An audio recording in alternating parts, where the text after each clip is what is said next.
am the amateur, and they killed my wife.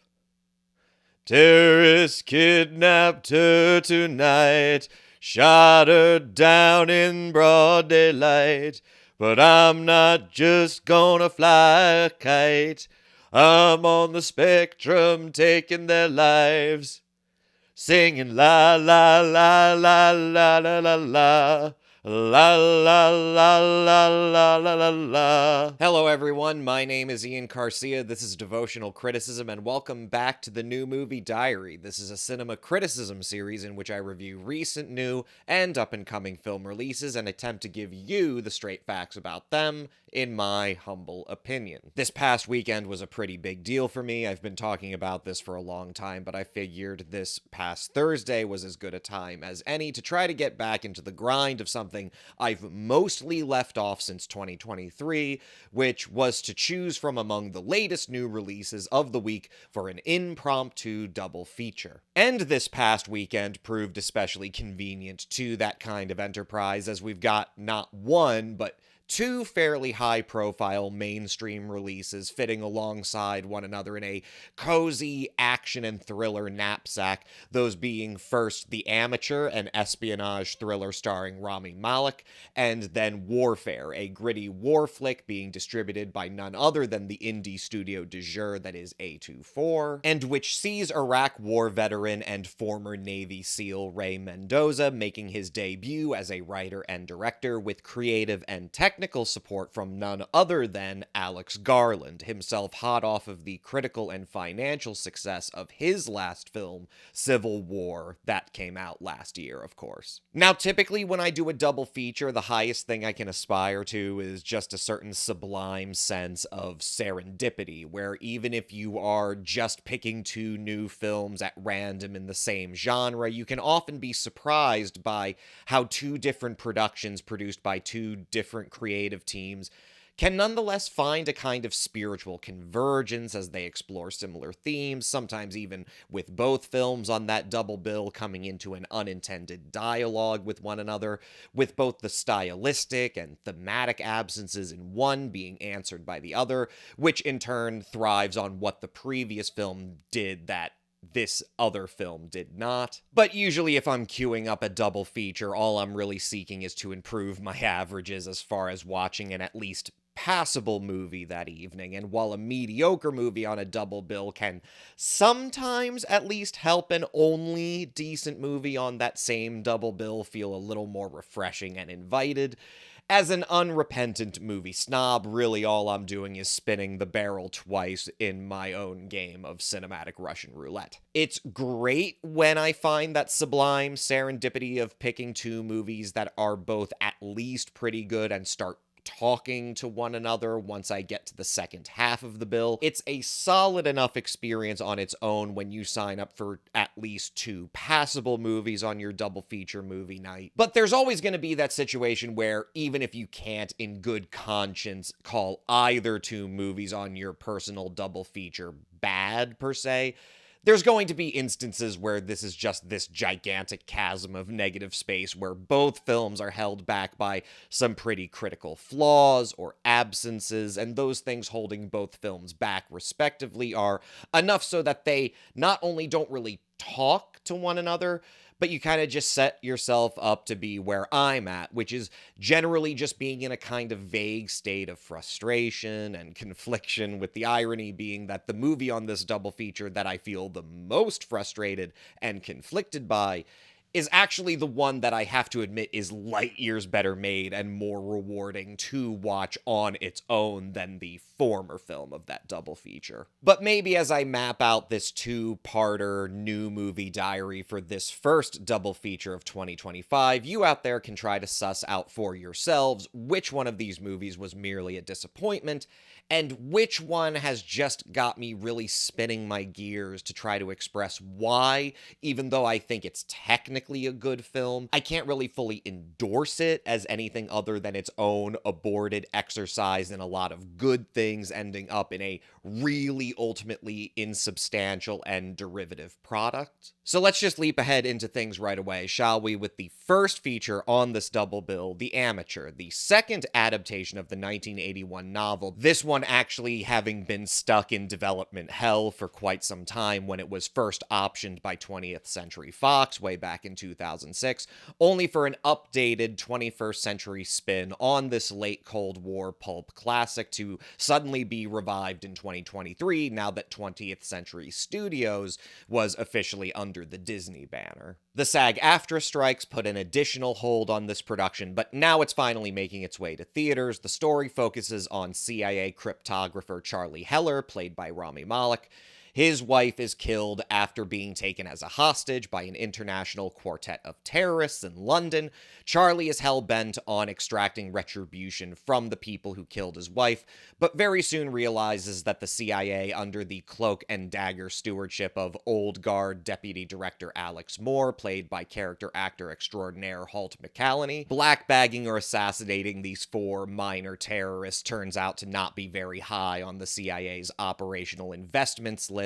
And so Charlie, having gained access to compromising material that could expose a massive cover-up perpetrated under Moore's leadership, he blackmails his superiors into giving him funds, a new ID, and training to go after the terrorists himself. Thus begins a globe-spanning game of cat and mouse, or I guess mouse and cat, because that's the whole thing, that unlike the majority of espionage films in general, though not necessarily unlike your baseline revenge thriller or cloak and dagger story, the whole point that the ad campaign has been selling the public on for The Amateur is that this is about a guy who wants to get cold-blooded revenge on the scoundrels who killed his wife. He himself, for lack of a better term, is a huge pussy. But the moment he's got his hands on a gun and has the opportunity to get that vengeance he desires so gravely, he folds like an origami swan. Actually, scratch that, because swans are actually pretty tough animals. Those wings aren't just pretty to look at, they can break your bones if they beat those things hard enough, and they bite like a motherfucker. He folds like an origami carp. Yes, an origami carp, that'll do. And I will say that one of the delights of The Amateur, which despite its runtime does turn out to be a rather efficient, brisk exercise in globe-trotting, ingenious revenge killing, the game of mouse and cat itself is fairly well executed, not the least because Malik does a fairly good job of selling this trigger-shy, nerdy wife guy. This guy who is just sweating bullets and clearly on the verge of tears as he's going toe-to-toe to blackmail Moore, and Moore himself ends up being an extra dog in this cat and mouse game, so, like, basically the terrorists are Jerry the Mouse, and his little shithead nephew, I guess, Rami Malek, Charlie, he's Tom the Cat, and Deputy Director Moore, he's Spike the Dog, and Lord Almighty, it's uncanny how well those two faces go together. Anyway, yeah, you got Malek being sweat-soaked on the verge of tears as he's nonetheless successfully blackmailing Moore, only to make it back to his car and immediately throw up from nervousness. And I could take one easy pot shot at this movie for doing that thing we've already seen movies like The Accountant and Mile 22 do, and even the recent James Bond films to a certain implied extent have done, which is to cynically exploit the mainstreaming of education about neurodivergence and the prevalence in autism spectrum individuals to present it as kind of like an action hero superpower. There's no getting around that with this character, Charlie, Malek is doing exactly the same thing. He's doing the, I don't make eye contact, I don't like confrontation. My wife is the only one who ever saw me as special, and not just in a special needs kind of way, but I am really anally good at improvised plans and, you know, being Tom the Cat in this equation, basically building the better mousetrap to catch these terrorists. Building the better improvised terrorist execution device. That would look really good on a t-shirt. Do not steal that idea. That is a trademark pending. I am gonna find a way to sell merch out of this. This get-rich-quick scheme has to work. I don't know why I started doing this again. I'm running on a total of 15 hours of sleep in the last 3 days. I'm getting a little lost in the weeds, but my point is that while I could make that pot shot, I can't really, because while this is demonstrably an example of the autism as superpower trope, at the very least, this isn't operator porn. This isn't like this honestly really regressive idea that the ideal hand-to-hand killing machine or elite warrior is a guy who is also an empathy-dulled social illiterate. At least here we are getting Malick doing a really good job of inhabiting a character who, you could see as exactly the sort of person who would most plausibly be neurodivergent, a more relatable autistic vigilante hero who, again, we at least get to have the divertisement of the plot being briskly, efficiently structured around having the setup of this running across the globe trying to kill these terrorists without having to confront them directly, while at the same time evading his CIA handlers. And not just through his own means. Honestly, probably one of the most compelling set pieces in the whole movie doesn't even involve Charlie evading his captors because of his own skills or making some ingenious device, but just the pure luck that comes downstream of the absolute internal chaos in terms of how the CIA is portrayed in the film. Basically, at one point in this film, we get some great white hat versus black hat stuff where both Moore and the director of the CIA, played here by Julianne Nicholson, they both send two agents after Charlie, respectively. Nicholson's character, of course, knowing Moore can't be trusted, and those two assassins end up fighting with each other when one sees the other chasing Charlie and then feels forced to intervene because he doesn't know what's going on. The Amateur does a fairly good job of not just thinking up some pretty nice set pieces around this only really slightly modified espionage and revenge thriller concept, but really, at least with the character of Charlie, really getting us settled in a sense of trust that the filmmakers are actually going to take this concept of a genius, but ultimately a vigilante who gets away by the skin of his teeth as much through dumb luck as through his own on-the-spot thinking. You come to trust, based largely on how convincing Malick's performance is, that that is the direction the film is going, and that it's actually going to take seriously this idea of how somebody who is just not a killer, like right down to his DNA, but how he then becomes something potentially more terrifying. Because that's the whole thing reiterated so many times throughout the film. You're just not a killer. You're just not a killer, Charlie. It sounds like I'm in some messed up version of Charlie and the Chocolate Factory. You're just not a killer, Charlie. In order to succeed at chocolate, you need to be able to crush down your enemies, see their weak points, and choke them out before they have a chance to choke you. God, I should have made the opening song a parody of Cheer Up Charlie from Willy Wonka and the Chocolate Factory. I apologize. I will make good penance for that F-up.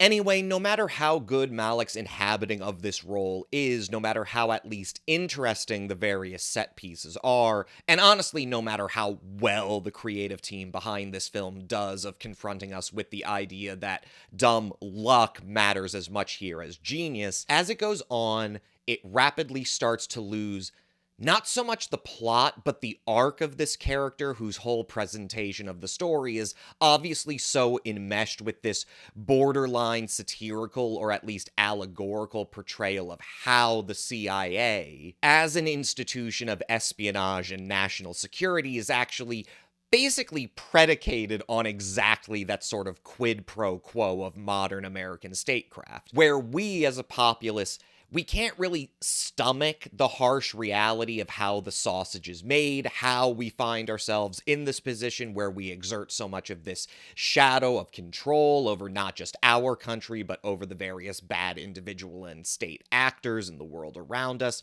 but where we do so by increasingly hiding the deeply violent nature of that infrastructure behind this cryptic veneer of advanced technology that keeps us at a safe distance from confronting the sheer extent of that violence. Like, the way the Amateur presents this is basically just as Moore and the CIA constantly finding themselves flat-footed by their own underestimation of this neurodivergent pussy. But then you'll get to a set piece like the one that's all over the trailers where one of the terrorists is swimming in this pool bridging the roofs of this high-class foreign hotel, and Charlie uses his technical wizardry to destroy the pool and send the terrorist plummeting to his death. And nobody behind the film has seemed to consider, like, okay, so this guy who's so trigger shy, this guy who can't, for the life of him, pull the trigger when the time comes and has to only exact his revenge through the distance that his technical mindedness provides him, who literally can't face the act of directly killing somebody. He's still engaging in this act that, sure, it kills the terrorist, but it also sends hundreds of gallons of water and giant pieces of reinforced glass raining down on the streets below. Like, how did they watch this final sequence as rendered and not realize, oh, this isn't just a case of Charlie finding it within him to extract the cruel revenge that he wants on one person. It's also something that could very easily, and even as depicted in the film,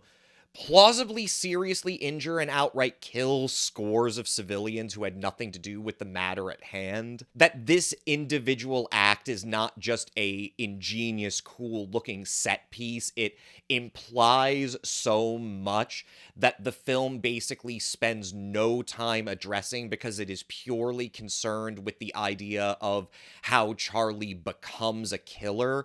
but not even really what the consequences of the killing are, except to him individually as a person. And you could argue that that's all part of the allegorical framework of the story. This is how we learn to tolerate these institutions being able to do what they do, while at the same time innocent people are just the thankless casualties of some cryptic deep state project. But that's just not how it comes off. It comes off as the entire character arc of this story just not making any sense, because Charlie not only proves that being able to shoot a motherfucker at point blank range doesn't really matter when it comes to, like, being able to be a killer or whatever, but that Charlie himself is capable of being just as instrumental in his logic as the terrorists he's confronting. But the film not only does not adequately engage with this dramatically, but as we wind down to the climax, the final confrontation with the guy who personally executed Charlie's wife, it becomes clear that they haven't even done a very good job of adequately defining any of the characters, so that we come to this final standoff and the behavior of this final boss when confronted with Charlie, this guy who he knows has managed to kill 3 of his colleagues while also evading the CIA. Even he's still just locked into this stupid dichotomy between a guy who is a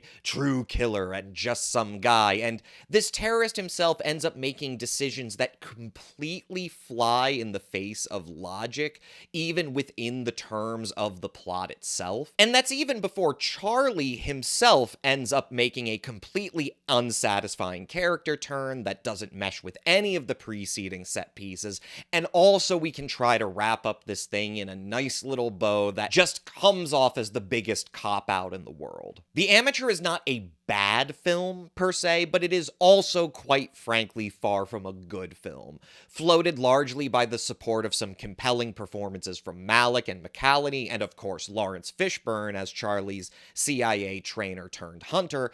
It's floated by that, some set pieces that, not unlike Charlie's own genius, works largely at a technical level, but doesn't end up speaking to anything deeper or have any particularly interesting narrative progression to it. And I'm not expecting so much out of a pot-boiled revenge thriller in terms of it being a deep font of character study. But at the end of the day, The Amateur just comes off as, you know, a film that tries to do that, but just is very amateurish at a written level. It works technically enough to never feel like a total slog, but what good faith that is built up by Malick's central performance is precipitously betrayed by every exposure of how hollow and procedural the writing and direction of this film is, even as it gestures at some kind of exploration beyond those parameters of what it means to be a killer, what men are capable of, the allegory of Charlie as a stand-in for, honestly, the ideal 21st century assassin, because he is able to do everything from a distance of plausible moral deniability. It just doesn't make good on any of that stuff, which ultimately ends up bringing the audience to the worst place that an ultimately mediocre movie can bring you, which is to not just feel as though the movie is not as good as it could have been, but that the film itself at a written level is so juvenile and amateurish in its exploration of its own reality that you even feel a little insulted that it tried to outthink you as a spectator. Like, make it even more cliche as a revenge thriller. At least that way we might get a sense of a satisfying character arc here that feels consistent and like it isn't just something that's pulled out of your back pocket because,